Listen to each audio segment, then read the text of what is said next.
Welcome back to a quick chat in the Cadillac. My name is SG. I like to explore the simplicity of complexity. If you didn't know, this was my show where I break it down for you, both real and quick.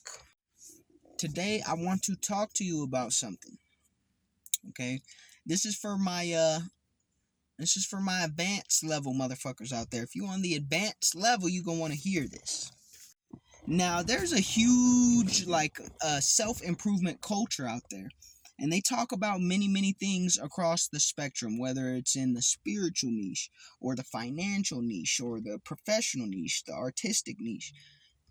Anyone who talks about self-improvement, they cover a wide variety of topics, but one thing is the same between all of them, and that one thing is oftentimes the most neglected aspect. The irony of it is, even people who are self-destructive a lot of times will neglect that very same thing. Seems to be just one of those things we all take for granted and don't really ever set aside time or energy or devote that attention to actually make sure we're doing properly. I want to talk to y'all today about rest and what that truly means, because sometimes a rest means taking a 10-minute cat nap or a 13-hour fucking recovery period, multiple months or days, but true rest involves something much deeper than that. And a lot of people neglect this. What rest involves, what you need to do to recuperate, rejuvenate, and make sure that you're on top of your game, is take a moment to separate yourself from whatever you have going on. Now, the easiest way to do this, especially the younger and more naive that you are, is by sleeping. Because people who are young and naive and can sleep very well oftentimes do get rest because they're completely detached from external circumstances that would otherwise be occupying their mind and their energy. That's something a lot of people forget to do. Even people who get 8 to 10 hours of sleep every night occupy their mind with so many other things that they truly don't get rest. And rest is earned. And when I say rest is earned, it's because you have to make an effort. You have to exercise the muscles that exist within you, whether physical, mental, spiritual, or financial, to actually be able to properly rest. Because if you are resting and have not done any work, you're not resting, you're wasting time. And eventually that time that you're wasting is going to account for all the things that you wish you could have did later on in life. And your mind will become increasingly less motivated over time because all you'll be able to focus on is what you don't have and where you're not at. That's what I meant when I said even self-destructive people don't properly navigate rest and how to get real rest and how it can benefit you. And then you have people out here who are workaholics in one or another sense of the word. Workaholics is someone who are fixated or addicted on constantly focusing on one or sometimes even multiple things to the point where it's detrimental to their health. So a very easy example would be someone who works 14-hour shifts every single day for, let's just call it, 10 years at a time.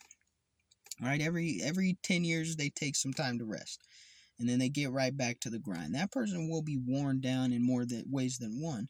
But even if they build and amass the most success out of anyone that they know or ever have met, whether it's financial or venture wise or whatever the case, that person is in debt. That person is poor in the amount of rest that they've gotten, the amount of recovery that they've gotten, and they will pay the price for putting in all that work and neglecting the moments that were necessary for them to stop, recuperate, and gather themselves.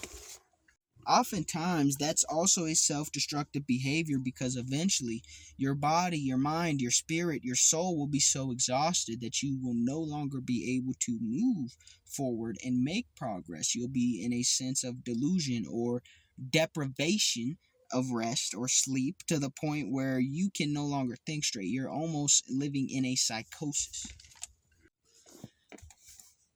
Now, pacing yourself is an easy concept to grasp, right?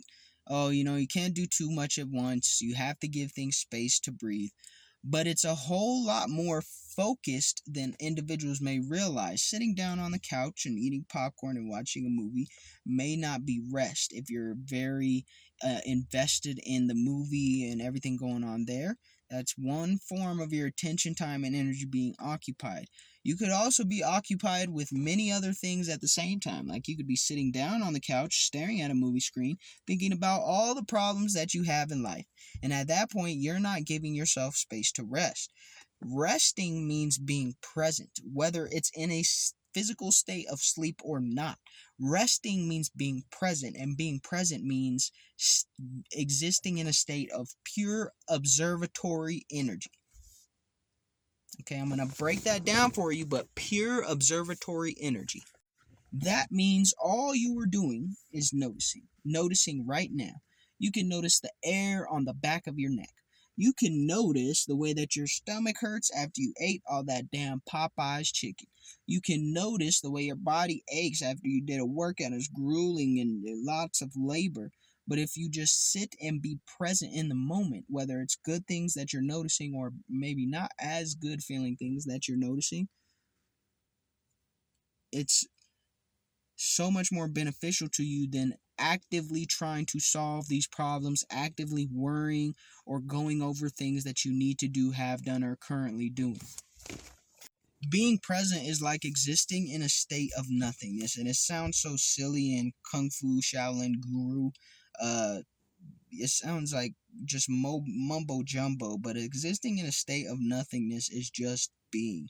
Clear your mind, clear your thoughts, and just be a part of everything that is happening right now. No matter where you are or what you're doing, that's how you'll be able to actually get rest. If you focus on any one thing for way too long, you're going to eventually put yourself in a position where obsession takes place of discipline, where obsession takes place of achievement. And obsession is in fact a form of possession. Obsession is in fact a form of destructive behavior if you don't believe in spiritual shit. Obsession is something that will eat away at you slowly or very quickly depending on what you're obsessed with. You could be obsessed with growth. That would be a beautiful way to create discipline and positive habits, but that obsession can be the very thing that destroys you. And rest is something that is difficult for everybody. People who don't feel as though they're doing enough feel as though resting is something that is unnecessary, that they are not afforded and that they haven't earned. People who feel as though they are already having to do too much feel as though resting is not sufficient. Resting is an illusion, but they're just concerned with everything but the actual rest itself. Think about your phone. If you were constantly using your phone, doesn't matter if you're using your phone to trade Forex and close bajillion-dollar deals all day, doesn't matter if you're using your phone to stay in consistent communication to uplift your community, and it doesn't matter if you're using your phone to play fucking Clash of Clans and spend all your auntie's money because you got her credit card number or something. That's not what... It doesn't make a difference. The phone battery's eventually going to die, and unless you plug it in and let it charge, it's not going to continue to work. Well, I plugged in my phone and I still worked on it. Have you ever noticed that the more time you spend on your phone while it's actively on the charger, the less overall capacity that the battery has? Think of you as a phone in your phone's battery. If you do not take a moment to just let the phone charge with nothing else going on, slowly over time, you will drain the total capacity of your battery. Doesn't matter what you're doing on that phone. And that's a beautiful analogy for explaining how important it is to actively rest. That's like an oxymoron, or it contradicts itself. Oh, actively rest, what does that mean? It means you, during the times where your body, your mind, and your spirit are telling you to rest, that's what you need to focus on. Not all the other shit you got going on and just sit down. Not all the other shit you got going on and just lay down and try to fall asleep. Focus on the rest. And the rest will take the time to develop itself. See, I use two different meanings of rest, but you see what I'm saying. Peace.